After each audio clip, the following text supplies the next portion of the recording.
دم باش تماشاوان تلفزيون روجافاج برنامه روشو بير ريزو سلافي من بوا وبمهفاني مي روما الدارجي هنا مجرى خلقا برنامه مي ايرو لسر بروجيا اشتي وبانطورا ويل سر روشا سورياي دفي خلقا دا امي لسر دو تورو الو جرين جرينج مهفاني خورا جرينج شبكن تورا يكمل لسر او بروجيا اشتي وسر بوريد كو تيرا درباس وي خوندنك دوي سربوريه دا الين او قوناخي كو بروجي اشتي تي درباس بو قالو روجا ايرو دي او بروجي اشتي وي بردوام ببه قالو تاكي جاردي ابي بيجي جواكا تركي اغاليري گشتیا باوری که بو شهر سرکرنا پرزگریکا کردان لباکوره کردستانه چه باندورا و لسر روشا کردی به توایی هیا او پاشی جی چه روشا و پروژه و پروسه لسر روشا سوریه به توایی و به تایبت لسر روشا کردان شخواه میوانه بجی ماموستا محمد نور سیازمدار ماموستا بخیر هاتیم سپاس چاوان بخیر عروسا ماموستا محمد حسين ايكولوجي قال لك سباس بو بجداري تجي ماموستا اهلا وسهلا وزقلك كيف خوش مقو امتين مجاري ولو قفت قوت كن بلكي انا كنت مشغول ماموستا بيجي ب ماموستا محمد حسين ايكولوجي اتشي بيوندياي بسياستي راهي وكريم هيوان خو إن مسألة إيكولوجية أصلا تكلية إنسان بهاوردور بيرأي وسراس كرنا وان تكلياناي جفيها بإيكولوجيا علمي بيئة يا معرفي بيجن أف مسألة إيكولوجيا علاقات إنسان تكلية إنسان رأي وبهاوردور بيرأي تمام هر تشتي خو هر هاوردور خو قش زنديد بينه أف أهمية تابعي موسى كديتر دربي مجاري أنا برازيجي اب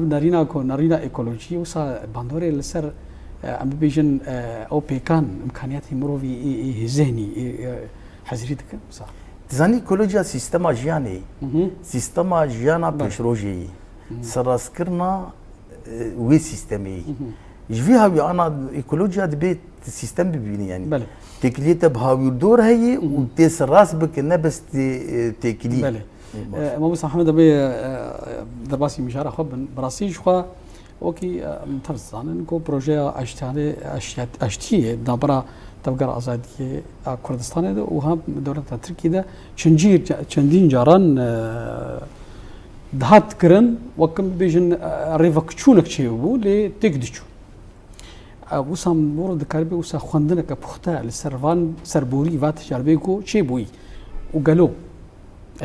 مبيجن تركي براسيجي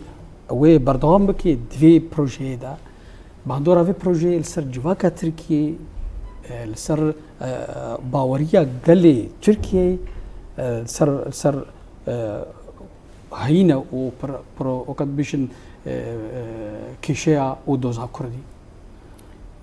بيفجويا اشتيه انا نوكر دربي بري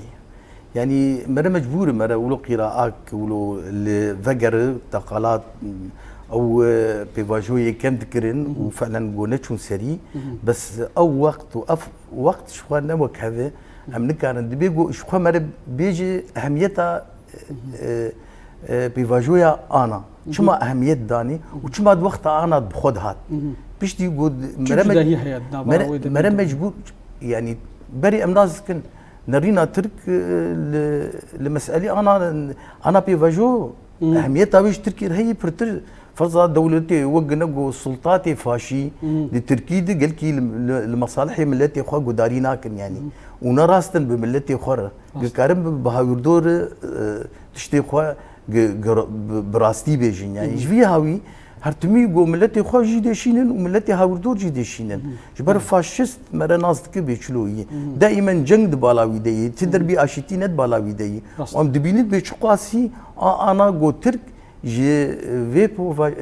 يعني في عمليه اجو اشتي تشقاسي درافي وتشقاسي جي ترسي جبر ناس قال كي زحمته يعني بير اشتي هبه وديمقراطيه هبه باش ديمقراطيه هبه بين برشعبا كاوي يعني بيجن عبد الكريم ساولو ديمالك بدنا بيجن ابو خا بيالك الجحركري بيفينا هو بدخل عيني ولو يعني انا تبيني ربشة اولي جهاني مركار هنكي بكرتيفا قرت براسك برسيتك كلينا او روجير دبينا خلقك تمامي جير بشي وازك بقطه يعني بس مرة مجبور فقر مرة مجبور فقر ربشة جهاني تبي بكتي كيجا علي ام اف دولتي جو دسلات جو دوراوان دفي مسألة أفاكريني ومسألة أف جوتين دبيجو مرة روشاوي ناس بك يعني مناس كن دو وقت كيد هات جفيها وي أهميتها وي قلكي مهمة ودو وقتها خوي راس دهات جبر سن مستوى جهاني مناس كن أمريكا دي شمر حاليا درباز وخاصة في مي جو ترامب هاتي ترامب نازكي داي برش عفي خوي او برنجي الجوري مصالحي خو كاردك نالجوري مصالحي ملتا كاردك بس تبيجي نبيجي تاثيراتي في المراه هي يعني درما مصالحي مرة وان دقيها يعني جفي هاوي وادن يجي حريمهم ملتي كرد هاتي ناس كرن يعني ملتي كرد دفي هاوي دي سبيكي جي ديكا كردي جو فيلسوفك امريكي هبو تشتك سر كردا قوتبو اجا امي ويا بيني سر زمان تبراستي تديد بي برس غريكا اول يك وددو اول كرد باشن واد دا كرد قلتي باشن تبراستي تخواز اف قلك باش بونا كرد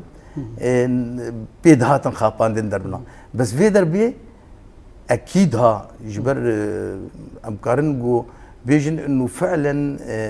بفاجويا اشيتيه دو وقت كيد هاتي جو كسك نما كار فني المربكن واما خياراتي ما ككرد خياراتي ما هنا بس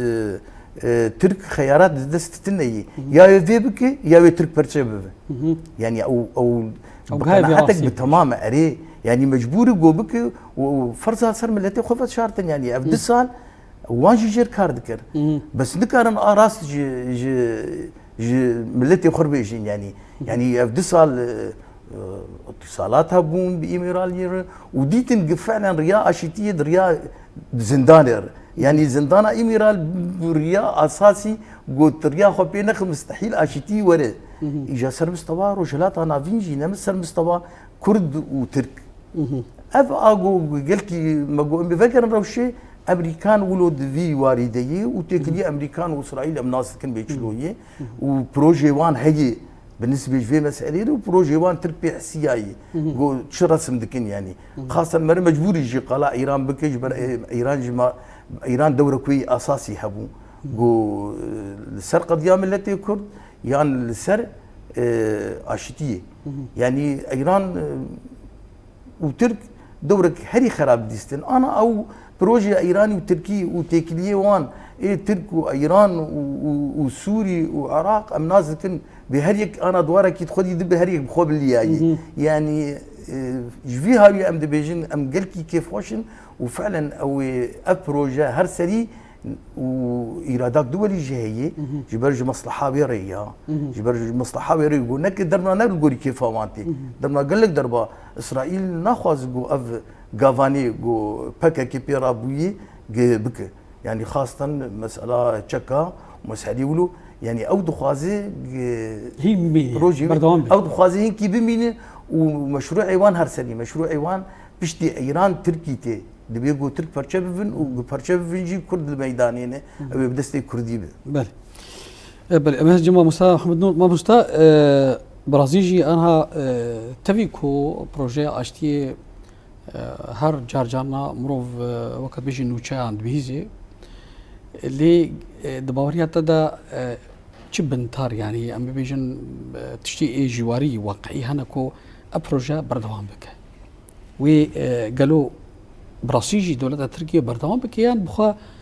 ترك وقع ام دزانن قد بيفاجويا ديرو كي قناة كو دير درباس بي دولة تركيا دولتك في البازة دولتك دخازيكو خابا وقد بيجي دفي علي دا دمي وكان ما بستوقت كو بروجيك هيا كو رجلات نافين حموري غارتن وتيدجي وقد بيجي قالك تشتون واق غارتن لي ترك تي بجارده خيارات البيشوانين راست اسباس انا شو تاريخ دولتها تركي معروفة خابانزلي قد ديرو كده هاتي شكر أم تبي نظام مسألة كي أرمينيا هاي دوية ترك وقتها كسي البيشاخ ونبين بافي خود كش يعني يقولوا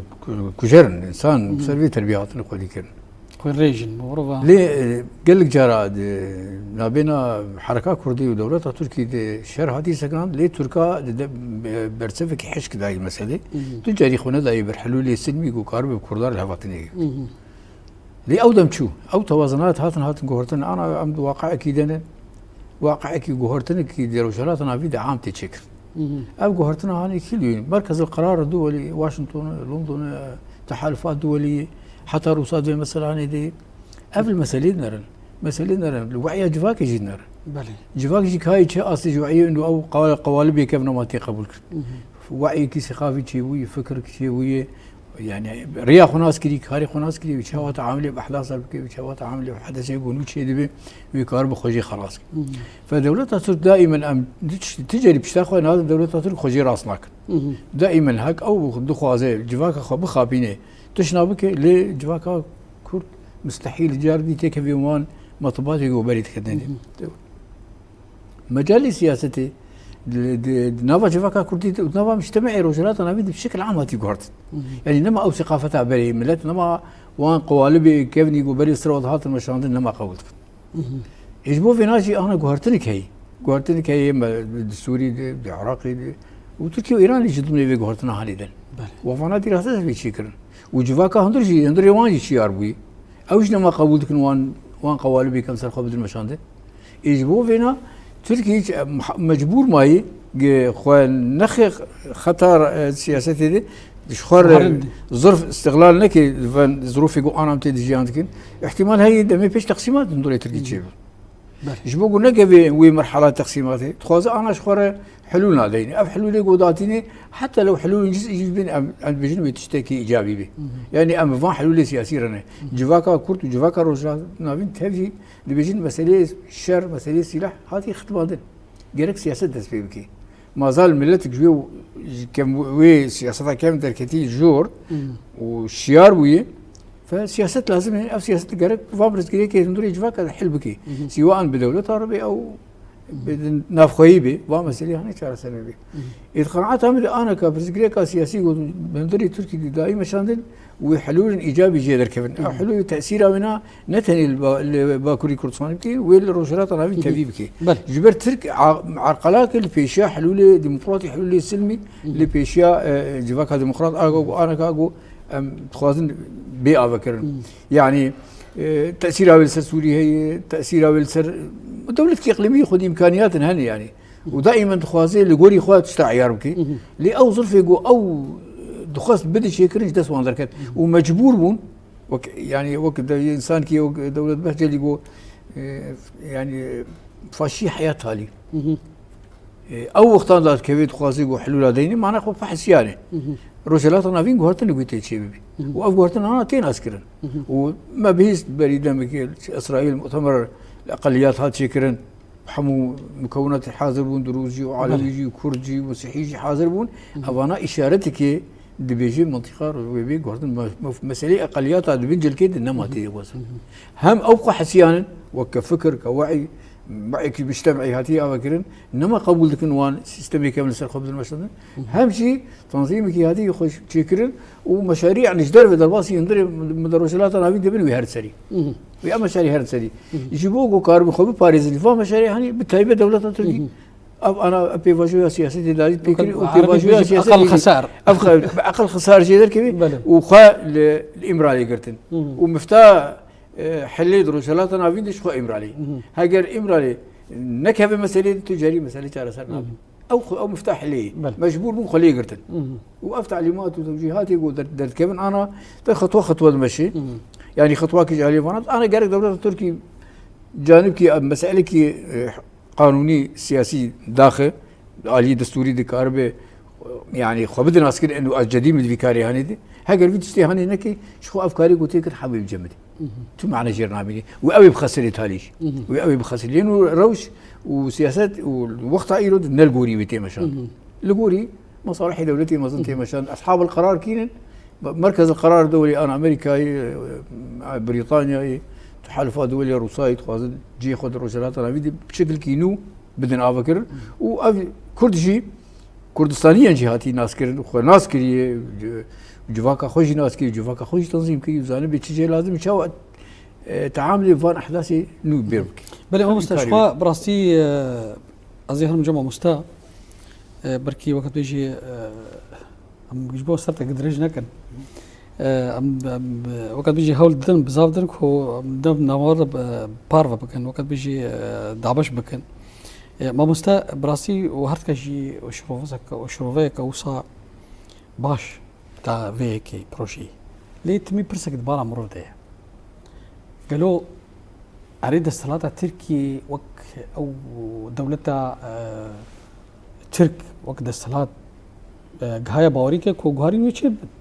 بي گومان بروسا جي بري خدا بروجي اشتي لي برسا غوتي كر قالوا قالي تركي ملتي تركي كو دري جايه غشتا بركي 100 صالي سر چندك خدي بويا كو كرد تنان التركي تفقرا كردان تفقرا تيرورستا وسروكي ريبر اوجلان وصاب في توبتها تي قرتن جواكا تركي او هشمنديا جواكي تركان لسر دوزا كردان لسر برز اوجلان لسر بارتيا او كبيجي بارتي كردستاني قالوا هاتي وهرتن افرس اوجي تيكرا راست تزاني انا دولتي روجلات انا فين قشي وان يعني ايجو دورة سياسي فيزي ايجو هرتنا دكي دبيني دواري سياسي دي دبيني دستي دستلاتي دي يعني جواك دوري تشتيولو ما بري دسبيكي ماغو دولتي فاشي نراستن بقلي خور بملتي خور شنو راس بملتي هاوردور يعني نرينا فاشيت زوزونا يقهرت الماتنا بينه او غافي وان نبلزن هيدي قال لك تشتاني كارم بيجن كسي جو بفاجويا اشتي دجي مصالحي وانا افهن يعني انا كما دولتها كوير بخورتيل سر مساله ساكنه كما اردوغان ووزير جدر في تركي كما برنجه كينا خوازن جو هر سري يعني اسيدكن قلكي اسيدكن جبر مع العلم دائما دولتها كوير او اسيدكر او اقول نرينك لملتي كرد نري والقضيه ملتي كرد نري دي بيت بيشروجي دي تشكيويت النبي اللي بيت سرهيفه تشكيويت النبي يعني افقوتني يقولوا دولتها كوير انا راضي بويه جبر ناس دكن مخاطري تشتي خطر اقول سر هي هاتي برشع فيوان ودينج افتشت اوي بيفي ترى اقولوا نكن كرد واشكريش وان هاتي قوتن جميرال اشكريش وان قوتي بنا افتش نرسري امام تخوازن باشتي مساله درباس مساله جو هون ما قبول بكن وامي ولاتك افا بكن بوا وبخوا بيجو افتشتي قد اورتامد افها قواس صال جنگ دائما جنگ خراكرون ويران كرينيتيني شما امبرنجي اشيتي برا كسك نكف اورتاما اف جوان قوتي باش اف جوان هاتي قوتن وانج ناس كري اف اراسته بس تقلا جواك يكر جواك زوزو ناي بهرتن يعني ام ناس كن دستلات زو كار خو بغهر جبو تشتي خو ونا برسل ملتي خو بس جواك زوزو او جشتر جواك انا هيدي بيدر بس اوي بك نبكي فاخو يعني جفي هاوي بس نكاري اشكري ورم تشالبينجي سالي قوتي افتورليست انه حالي راحتي بمناويا ابنا تورليست بون افانا اشتي خوازن وافانا كسني فعلا جبو قضيام التي خو كار ذكرن واف جبر اف مساله قلكي زحمه السروان جفي هاوي قافي وان هيدي بس تالي اوي بكن ووك دسبيكي ماغو خيارة دوال جماعتني اما كرد خيارة دال جماهية هون دكن هناك ترى باي ايجو البرمد قرن جبر ايجو تشت حاضر كرنه رجلات نافين وك نرينا امريكي دبيجو دولتي خرتي تنبل يعني مسألة ترك ورا في بروجي بقبول بك وافخرت بونا به تو وتحل في ناتو تجري اجا تجري فا شابيلين تندرو بك كو حمو جهادينا كو دبيجن دبي سينور الشر جهاديه مرتنا تاقو مكان قدسي عيني افقن عادش خوش شما مرة كيف خوشي بك انينا في بروجا اشتي جبرجو انا عالم راي العام العالمي يعني دمج مسائلي دسلاتا بقر ومصالحي وان بقر راي العام العالمي جاش نقد عتكي انه كرد ملتك اشتي خواسن كرد كان بهر كثير لها بكن بس اف كثير ولو يعني كرد اشتي خوازن ودجي تروليستين ترك او ناس دكن افاكرنا تروليستي جي جموي دسبيكلي وخش ناس دكن قنو ترك اخوان المسلمين يعني اسلام سياسي او سروكتيابيت كن اسلام سياسي جلكي خطر او ناس دكن يعني اسلام سياسي بافودي جي تروليستي قشي رأيي وجا اسلام سياسي فساد سياسي تينه وفساد مالي تينه وامناز ذكن اسلام سياسي لقوري مصالح بل هل تشتي او لكاريا اسرائيليه او لا بلوي انا ما دي انا يعني بلكي ابي جار بلكي فرصك تهبجي مساله جو انينا شرع وشما وبوتشي او بلكي فرصك دنيا بهلن اعطى فرصه ما مستا ام هرن علي كردستانيه من بيشن علي كردستاني دا تاكي جارادي استي ام بيشن هيزن كردستاني سر اسا كردستاني بيشتغريا في بروجي اشتيت هيا تشكي وسا شو دسبيكا جو بروجي اشتي دسبيكر حمو اطراف كردي حرشه برشي كردستاني جي قبول كرنا بروجي يعني جبر حل افي يعني اوجي سياسه متابعه كنزان بيغان شي مرحله يعني انا ما مستجد اخبر ملتي تيرك سر تربيك هاتو خدي كر انهاء الاخر يعني كسي غير قبول نتك ياك دولات ياك عالم ياك الزمان اف سيدي بيتشكي وسيرفي تربيه بني وحتى الجمل فيدك يجي تدي حنجي ما يهودي البرشاوي ما رش كرمون دغ فلانكس وك يهودي اما انا سياستك وقت بيجي ملتك تربيه كرمون صار نمطك نيريتي وك عرف وك يعني عدوك وقت دشمنك الناري ولا الناري اي او وقتها انا دولتنا تركي نكار انا كراس البي والله امي وانا قبول بك او جي خوازي ملتي خو هيدي راضي بك بيجي انه واقعك انه مكان في واقعك اما شاف خطبه من ويتعدل ما بي وحد طرف شي شرطنا بينا وانظر كيف ويكشتن وقال لك خرابون شي بي اما ما حلول هذين تشترقوا امتك في المسائل خربت ليفرجي يقولوا ومساله كردي يعني حسابي كردي بشكل عام يعني كردستان يعني بيجي كردستاني بشكل عام بيجي في بروجي اسيتي كان جبر بروجي اسيتي لما ما يتبع بنجل كيد هاتي اشكر كرن حتى راي العام العالمي كل ناس كرن بملتكين خدي ديروك كيفنن تاريخها وهي زماني وهي عادات وتقاليد وهن كان وهي حتى شتي وانا هنسر عادي املت حيان هكا ونضاي انا در كتير سروي عرضي خو اثبات كري باخلاقي خو بسياستها خو بحمو امكانياتي جو السر عرضي حضاري تولي جملتي در دوري خو يعني اسكارم سربيجم دكتور بيجي يعني نتيجة نرمونا كردا نسبة الجملات الدردوري خوري بو بلد سريوانا بلد سريوانا يعني جغرافيا وان تيري تشابو خضار هبو آف هي زراعات هي حتى الجغرافيا وان ذهبوا وملتي جوجر هذا بشكل قساوة درباسي وانا بو او انا هاي في مسألة نبو نرمونا وانا غير قبول كرم تعليم بو بلد سريوانا ام انا كجوي مرحلة دركتين وقت ملتي كورد جوي مرحلة هاني إذا كانت مرحلة كي جوزاني شو تعامل بأحداث الدنيا يركن إيرو سياستي خسر حاصل مجير شرطي خسر حاصل مجير أذكر تستجيب وقت أقول شرط سبيكر قال لك أحزاب وبارتي كردي ديجي بيشريب دوجين أملا مسؤول بربي شري هذا يقول ذكر شو معنى مسؤول يعني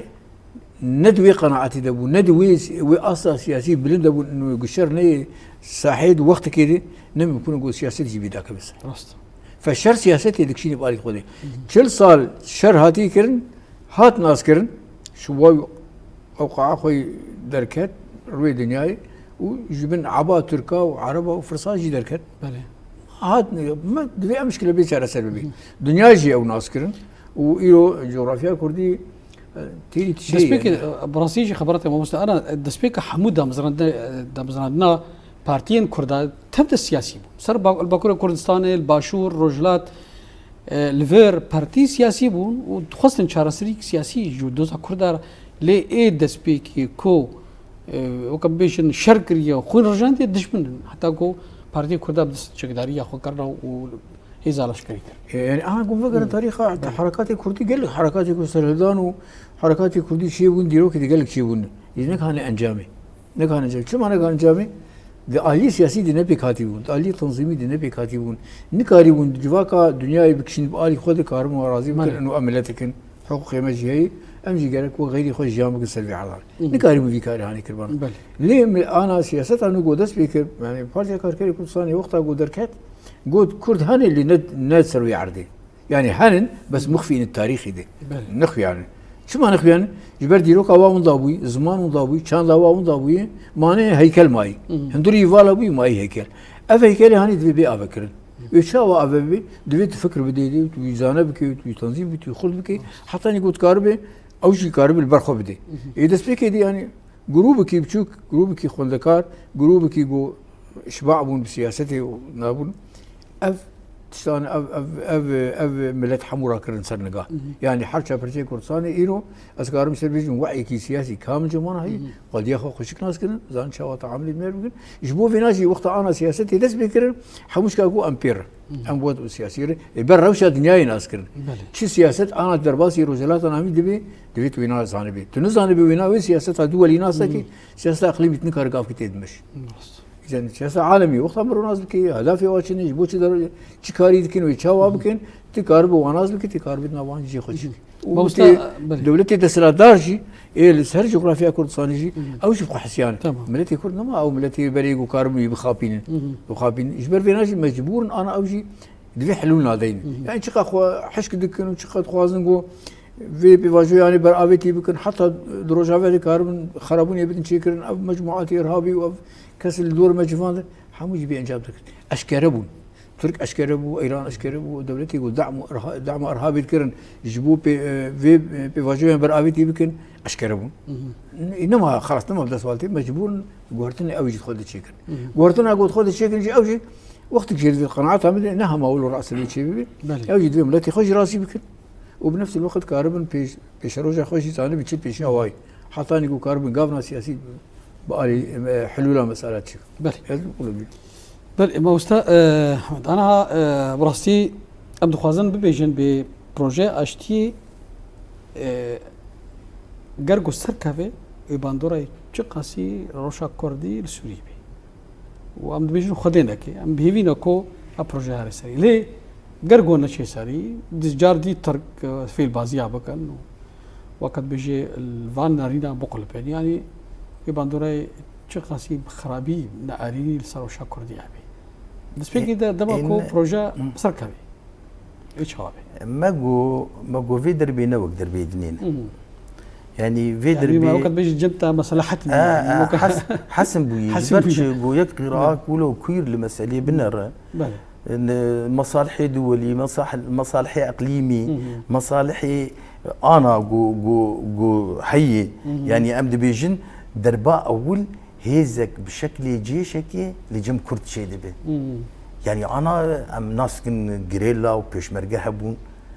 بس انا ترصوان جي قصدي هي برترج ترصوان جبرتشي هيزك خرد برنجي انا هاتي افاكرن تحالفها دولي الدويه نا امريكا تاني الدويه يعني اف تحالفها دولي راس دبيجي ام جبو تيروريستي هذا البنديه مني شر تيروريستي افيات تشكي قلكي مهم مره جبرتشي وهاتي ناس كرن انه دعم تيروريستي كي تركي شر تيروريستي دك وتعاوناوي وافكارياوي بتحالف هي كي هزي كرديه افيا معادلك نقل كي عندك يعني افيا تاني تفيا بتبرش عفي وخا تبي قضيام التي كرد سركفتي تبي بروجي اشيتيه ايجو اشيتيه بكرد نقل خساري تبي جو نبي او بيم ويران كرن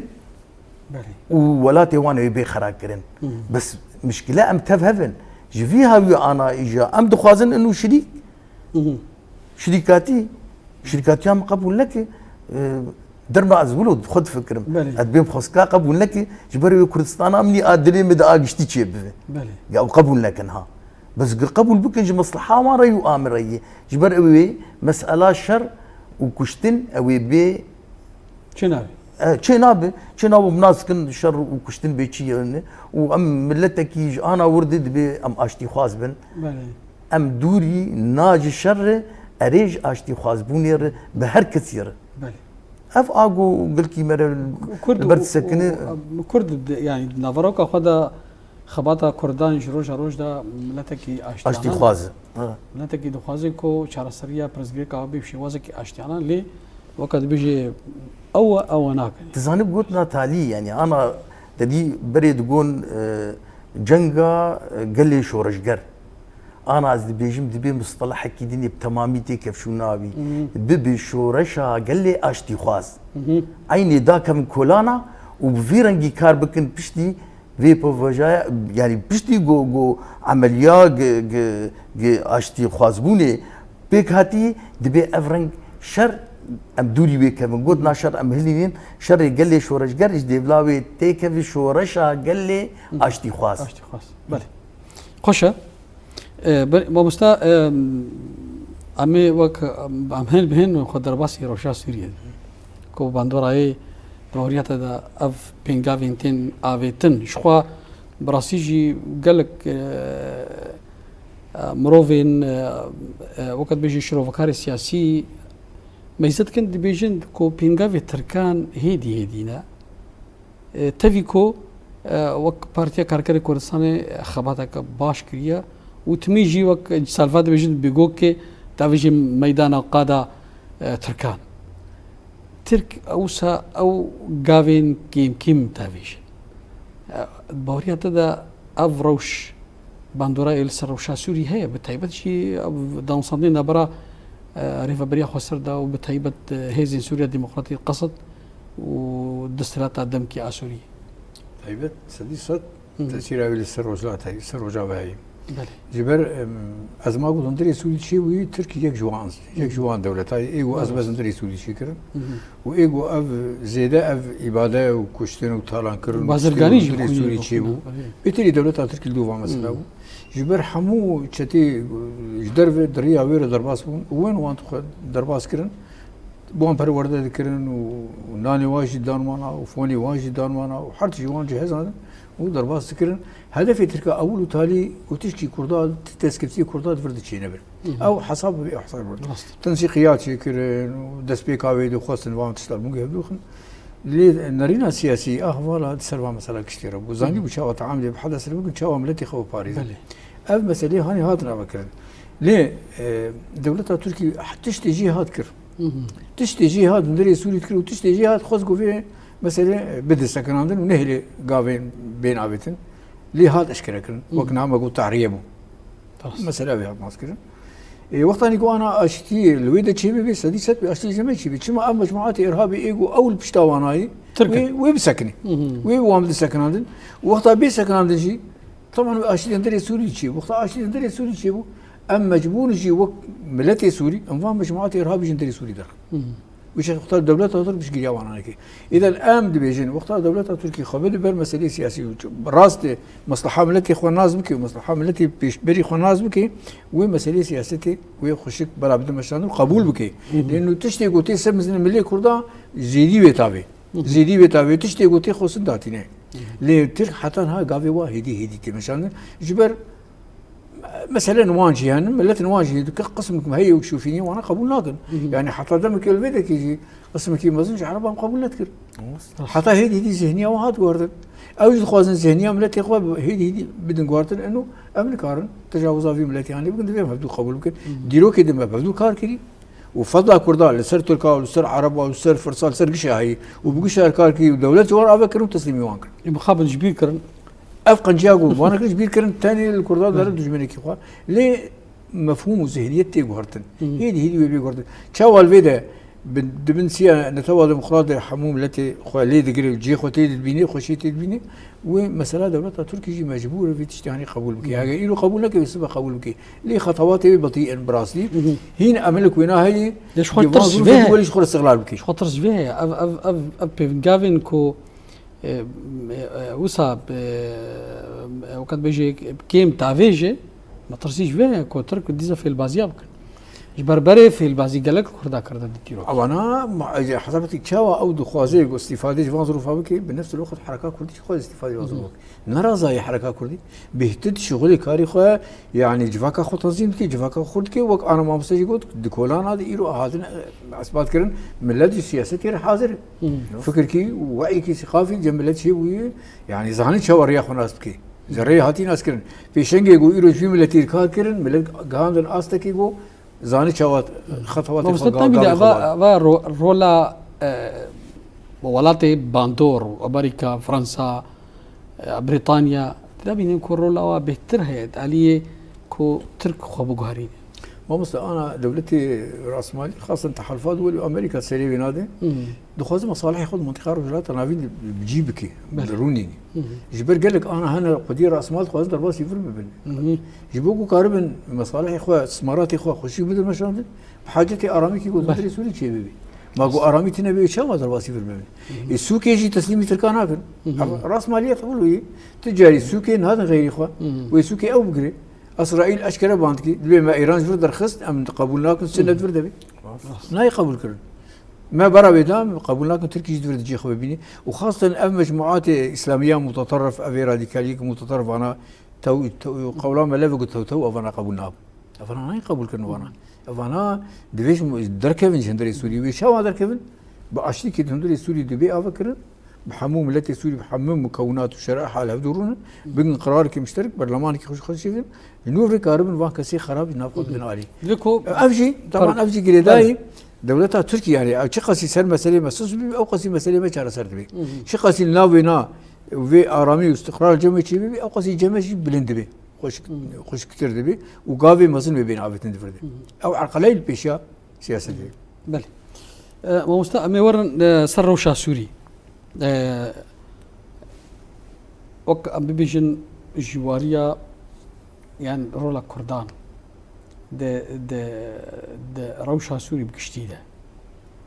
براسيجي رولا كردا دي هبي د علي وكم بيجن دامزراندنا يعني تاسيسها ولاتكي وسا ديمقراط برجباري افيك الدويم دي نمونيا ريف بريا خسر ببا نمونيك قشتيل سر جغرافيا سوريا كو البرافيجي والسويداجي واري تشسباندن افتشني برشافي مرا بس دبي روشا سوري مرا ناس بك جاشتي تشاستي بيشتي جو حق سال او دستلاتا جو سوري فعلا امناس كن جاش سوري جاش نبون كي جاستي انا ايجوان انين اي اف كسي ام بيجن بنياوان هشمن ياوان توروليستي اف كسي انا بس او دمكيني يعني واكيد جابي دمكيبن جبر دولتي هيمنه عالم يدخوازن تشتي خب بيك بينم سري وان جبر هنا كي جو ولات باريس وتشتي ولو بهاتانا او هيك او بروجي نبغوري كيفام ماشيه هات وقت كي تدي قلت لك هي ديفيجن ايه قلكي كسي مودان يعني كسي جو ملفاتي حاضر كسي تهمدبار دائما ايه سوجدار مطيعج اوامرها برتج كسي جو تشتي راس دخوازه ودخوازه ملتي ويبسر كذا جفيها بيبي انينه او ناس ذكن اشكريد بيجن ديفيجن كي وشيه وناس ذكن جو ترك دورابي اساسي هيد مسألة ولود بس أنا سياسة دولي هاتي قارتين برنجي دخوازن توراليستي احتضام بكن نبرنجي بري بيركار بكن يعني برنجي ورن بزوري ديت إنه قلكي زحمة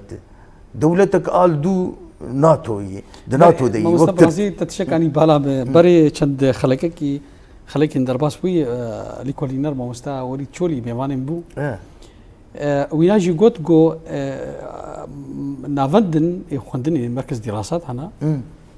قوت جو جدهزر وحفدها و امريكا بجا استراتيجيك انه داليه شابيل تروستا كود كي بيچه دي بيجي هجومي ايريش كراسروا وان داين بك بهم بيز بك وقت قوت وجار كدي وان كدي بكري يعني ترويض انا عيني ولودك انا امريكا في دوله ديزي وانا دوره اقو ديزيجي يك جيبوا يك جيبو بس دوره اقو مهم ديزي دخوازي جدستي تركا درخه جبر دعم ارهابي تكليفاك وتور فقريني تكليفاك قال كي جرد بي ايه خدي بريدجر يعني انا تخازم ماذا في سوريا تقدس سعوديه اشكري يعني تخازيش دستي تركي دركب منافسين برا تركوا اري يعني تخازي ويفقرين صفي عربي وانا كان فاتوري بدن بس ترك ناس كن بيقو انا دعما وكي دنيا به ونا ترسا جو جهه به ونا دولتك دناتو دبي ترك تبراسي تخازي او خدي هيزه يعني مناس كن بيشروجا تركي بشكل ما انا ترك شو ما اشتي قال كي بترسه وش ديمقراطيتي قال كي بترسه انا ديمقراطي واشتي ورا تركي برزغريكا كرد سركفتي ويدركف وامناس دكن بيشروجي ده ويعبها يعني مساله احتضان امريكي قال كي مهم انا وهنا درنا يا شلو امريكا شلو ناس كن تروليستن شلو ناس كن تركي دعم تروليستي وشلو بالجانب متسكن ام شر تورليست يدكن شلو برنجك سياسي نزيكي منابه برنجي هريم هم نزيكي دبيت شر تورليست دي تهوالي مي شريكي مي بس نابيجي دولتك ناتو دينال بيجت دعم اساسي تورليست لجمتي لجم ايران بو لجم تركي بو ايران خلاص بون انا ليد قرن شو اف مقاله خياري الذاكر خياري الداد دستي كرد او اسرائيل وامريكان بخوجي تخوازن قولنا او خياري دا بي بي برشبونا تركي بس او قال لك تضحيه هر جهر دوجيا يعني جملتي ماي كرد وجملتي ماي كرد برتر جبر قال لك انا خوش ناس بكن يعني جو كردي ما او كسايتها كردي بين عسكرين يعني الشخصيه الكرديه يا الشخصيه الكردستانيه خوشك بين عسكرين بلي افقوتا جو امد بينين دستلات التركي قال لك دستمتي ده هي قوماندجين دسلاتيه يعني اردوغان ولا ايدني انا نشكر بما اردوغان جيبي هي يعني الناس كرد خناس بكن ونزيكي قضيه ملتي خببه وديمقراطيات بيك بي قضيه ملتي ما سركفتي او تفاعلي حسب ذيك الجمه بله ما مستا ما دان خلك داويدا من هناك سر علي برغاليا سوري براوستن براسيجي انا وك فيدراليزم عم بيجن قالوا دي بيني شارك نمونه وك مثال يعني ج برزغريكا سوري قشتيره يعني جي بروجيا نتوا ديمقراطيك ريف بريا خسر وبهتر جواري بواقعي بدو روشا سوري باوريا ده شخو انا روشا سوريا بيبي ناش خو شي نابي انا سوريا كي بوك مركزي فقر دمي بري او نما بدقري جبر وضع سوري بتمامي هاتي غورتن او سيستم بري وكس قبول نذكر او سيستم مركزيتي تاني يك عالم ويك لغه نماتي مشاندن سيستم ماي انا هاتي كسيغو انا هاتن صحكم افانا لم يكون جو جارك دي بقرن وي مركزيه تابعي جو كارو سوريا كبري اما ما شنابي يقول فيناجي يعني افكرنا سوريا كي ديمقراطي لا مركزي بشكل كي نتوقع ديمقراط وبيتجي خو بقري قناعتها مدري ارين رنجي فدراليتي رنجي حرقيات وحر مقاطعاكي وقت مثلا جي خو مشان وبيهتدي بينا وقتان يقول رنجي نتوقع ديمقراط ناف دبي حمون تبي ندري خدي وكف دقري وكف دقري اما وقتان بيجي الفدراليه وقت فدرالياتي يعني اف قوميك بهدور الفدراليه شي يمكن افانا طنجه ده مفهومي سياسي ده اف مفهومي فدراليه يعني بيجي نسرج بوجفاكا سوريا انا توا ديمقراط بوجفاكا سوريا نتوا ديمقراط او لازم يجيبوا حموم ولا تخيناف خده فرنجيه مثلا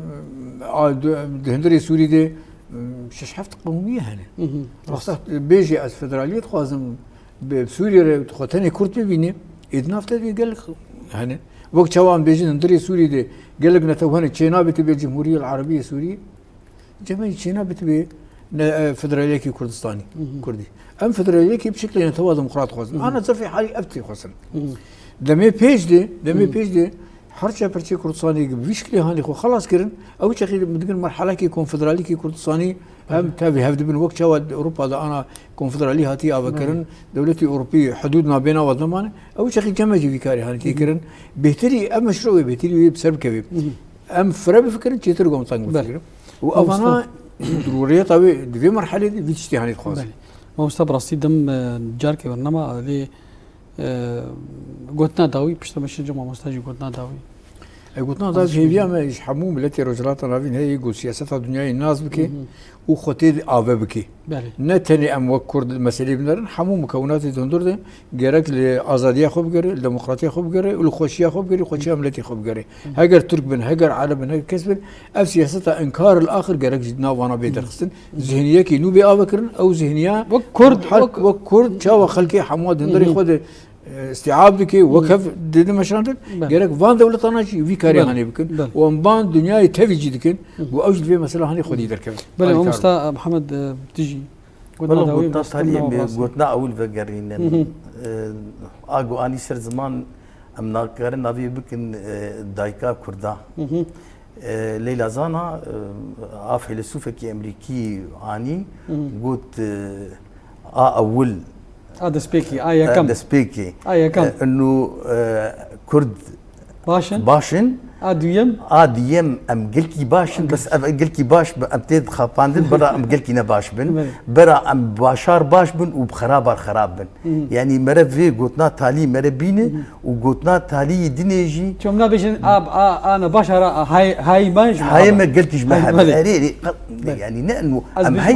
طبيعتها ملتي كرد كار خونا باش بك طبيعتها وين كار خونا باش انا كرد الشعب ام الهمبر انسان لقولي زرارة بجين ما أم يجي كارب زرارة بجينيني ولا نباشبون وباشبون نبدأ استمراري ملتك طبيعتها وي باشة حتى جو ملتي الدنيا ولو سدي داوية في برنامج إيك ليكونيكي سياسي هيا ودقلك مجرد تخبتي إيك جوانا بحثا كرداكر جو كرد بري سياسة نزانيبو ليكو آنها جو كرد بنا خدي سياسة فهم كرنا يعني وقت بيجي أري باشن عاد يمجي قال لك باشن بيد هات انخابط قال لك باشن انا هيك بدي باشن بيفينا كو بروجي اشتي السرانسري باكروجلات سوريا وكردستان بلافبي وباندورا يجي لسروشا كردان جيو وروشا سوري يجي بلافبي ما مستا محمد حسين از قال لك عبد الخشم باش داريت ادري خلك يدق سباس بوتا سباس في برنامج وفيرنجي ولو امجي كيف خوشن بوقتين حسيان دليلك اكيد يلا هر دمك جاري انت ما مستا محمد نور قال لك سباس بوتا يجي وباش داريت ادري خلك سباس بوتا يجي ودفتي قدام وبرنامج كيف ما جرتي وكيف ما اشتريتي بصراحه وختام تي في حدد بن امن روشي عرض بشعور بتبادل كيف ما شو ترانسي ونجي لكن ان شاء الله ان شاء الله بلي بلي تماشاوان تلفزيون روجافا في هواي امكان داويا خلق برنامج خيرو تا مشاركه دن ومهفان الدن من خير وخشيه